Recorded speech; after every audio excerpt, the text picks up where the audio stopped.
सीतापुर गांव में रघु नाम का आदमी अपनी दूसरी पत्नी रूपाली और बेटी प्रिया के साथ रहता था। प्रिया रूपाली की अपनी औलाद नहीं थी।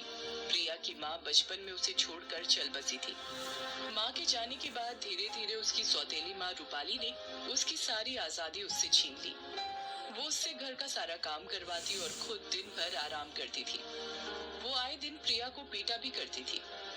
एक दिन, अरे ओ कामचोर, अभी तक बर्तन नहीं मांजे? बस हो गया है नई माँ। जल्दी कर और आकर मेरे पैर दबा। आज सुबह से ही पैरों में बड़ा दर्द हो रहा है। बेचारी प्रिया जल्दी जल्दी बर्तन मांजती है और फिर जाकर रूपाली के पैर दबाने लगती है। अरे ओ महारानी, जरा जोर से दबा। खाना तो 2 आदमियों का खाती है और हाथ में तेरे दम ही नहीं है। रूपाली की इस बात पर प्रिया कुछ नहीं कह पाती। बस वो अपने कमरे में जाने के बाद रोने लगती है। काश काश आज मेरी माँ जिंदा होती तो मेरे साथ ऐसा जानवरों जैसा व्यवहार नहीं होता। माँ, तुम मुझे छोड़कर कहाँ चली गई? मुझे तुम्हारी बहुत याद आती है माँ। पिताजी तो अधिकतर घर से बाहर रहते हैं। ऐसे में ये सब बताकर मैं उन्हें परेशान नहीं करना चाहती। आजकल इसकी कुछ ज्यादा ही जबान चलने लगी है। आज शिकायत करने की बात कह रही है, कल सच में शिकायत कर दी तो इसका जल्दी से जल्दी कुछ करना पड़ेगा। इसी तरह प्रिया के दिन कट रहे थे। एक बार प्रिया के पापा बाहर गए हुए थे। रूपाली की बहन गायत्री भी उसके साथ ही रहने आ गई थी। बेचारी प्रिया को अब रूपाली के साथ साथ अब गायत्री का सारा काम, जैसे उसके जूठे बर्तन मांजना और उसके गंदे कपड़े भी धोने पड़ते थे और मार पड़ती थी सो अलग। क्या बताऊं गायत्री, इस लड़की ने तो मेरे नाक में दम किया हुआ है। काम की न काज की, दुश्मन अनाज की। आजकल तो इसकी जबान भी चलने लगी।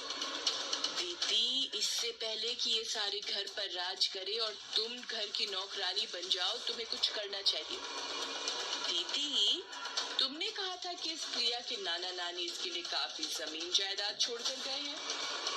हाँ, कहा तो था, मगर वो सब तो 16 साल का होने पर ही इस करमचली को मिलेगी।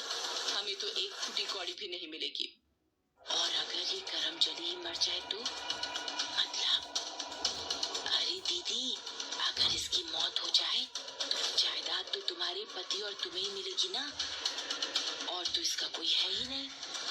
अब रूपाली क्रूर तो पहले से ही थी, लेकिन अब उसके मन में लालच भी जाग जाता है। मगर वो मरेगी कैसे? फिर गायत्री रूपाली को अपनी योजना बताती है और योजना के अनुसार अगले दिन शाम को, देख, ये कपड़े हैं, इन्हें अभी धोकर ला। ये ले साबुन और जल्दी जा। प्रिया कुएं पर बैठकर कपड़े धो रही थी।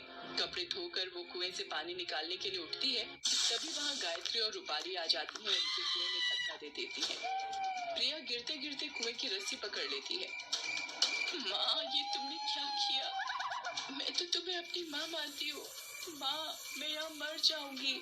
प्लीज मुझे कुएं से बाहर निकाल लो। अब जैसा कहोगी मैं वैसा ही करूंगी। घर का सारा काम करूंगी। माँ, मेरे हाथ छूट रहे हैं माँ। मजा आ गया गायत्री, चलो कांटा दूर हुआ। अब ये कुछ ही देर में मर जाएगी। अब तो दीदी तुम लाखों की जायदाद की मालकिन बन गई। इस खुशी में आज दावत हो जाए। इतना कहकर दोनों बहनें ठहाका लगाती हैं और वहाँ से चली जाती हैं। इधर कुएं में प्रिया की हिम्मत जवाब देने लगती है। उसे लगता है कि अब उसके प्राण नहीं बचेंगे। तभी उसे कोई थाम लेता है।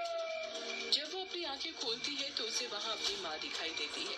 माँ, माँ, ये तुम हो? तुम मुझे छोड़कर कहाँ चली गई थी माँ? देखो, तुम्हारे बाद उस औरत ने मेरा क्या हाल किया है। माँ, जिसे पापा मेरी नई माँ बना कर लाए हैं। रो मत मेरी बच्ची, अब मैं आ गई हूँ। तेरे एक एक आंसुओं की कीमत इन दोनों बहनों को चुकानी पड़ेगी। आधी रात का समय था। दोनों बहनें खा पी कर सो रही थी। तभी जैसे किसी अदृश्य शक्ति ने उनकी चादर खींच ली। दोनों बहनें चौंक कर उठ जाती हैं। कौन है? तभी वहाँ मेज पर रखा लोटा उड़ता है और जोर से रूपाली के सर से आ टकराता है। रूपाली का सर फट जाता है। ओए माँ, मार डाला रे। कौन है? सामने क्यों नहीं आता? तभी कमरे का दरवाजा खुलता है और वहाँ उन्हें प्रिया खड़ी दिखाई देती है। दीदी, चुड़ैल, बचाओ बचाओ दीदी। अरे ध्यान से देख, ये कोई चुड़ैल नहीं है, जीती जागती इंसान है। कम बखत ये मरी नहीं है। इतना सुनकर गायत्री का डर गुस्से में बदल जाता है और वो तेजी से प्रिया पर झपटते हुए कहती है, तो ये तेरा काम था कलमुही, ठहर अभी तुझे बताती हूँ। ये कहकर जैसे ही वो उसे मारने के लिए जाती है, लेकिन तभी चुड़ैल की अडंगी से गायत्री गिर जाती है। मर गई रे, मार डाला रे इसने तो मुझे। हाय रे मेरी कमर, आई। ये सब तेरा ही किया धरा है ना लड़की, रुक तुझे अभी सबक सिखाती हूँ। तभी प्रिया के पीछे उसकी माँ प्रकट होती है। उसे देखकर दोनों बहनों की खिड़की बन गई। वो चुड़ैल गायत्री की गर्दन दबोच लेती है और उसे कई बार बुरी तरह उठा उठा कर पटकती है। गायत्री का सारा शरीर लहूलुहान हो जाता है और उसकी कमर की हड्डी टूट जाती है। वो फर्श पर बड़ी बुरी तरह तड़पने लगती है। मेरी बच्ची को मारा था ना तूने, अब सारी जिंदगी अपाहिज बनकर जी।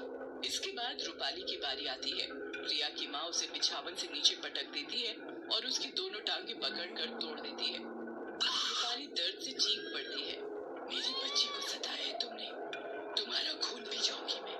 और वो उन्हें मारने के लिए उसी कुएं के पास लेकर चली जाती है।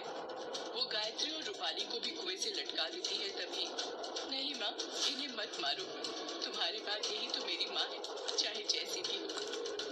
देखा, जिस बच्ची को तूने दिल दिल कर तड़पाया है, आज वही तेरे लिए रहम की भीख मांग रही है। याद रख, अगर मेरी बच्ची को जरा भी तकलीफ पहुंचाई तो मैं तेरा वो हाल करूंगी कि तुझे अपने पैदा होने का भी अफसोस होगा। इसके बाद माँ की आत्मा वहाँ से चली जाती है। रूपाली और गायत्री को भी अब अच्छा सबक मिल गया था। उस दिन के बाद से उन्होंने प्रिया को जरा सा भी कष्ट नहीं दिया और प्रिया की जिंदगी में भी खुशियां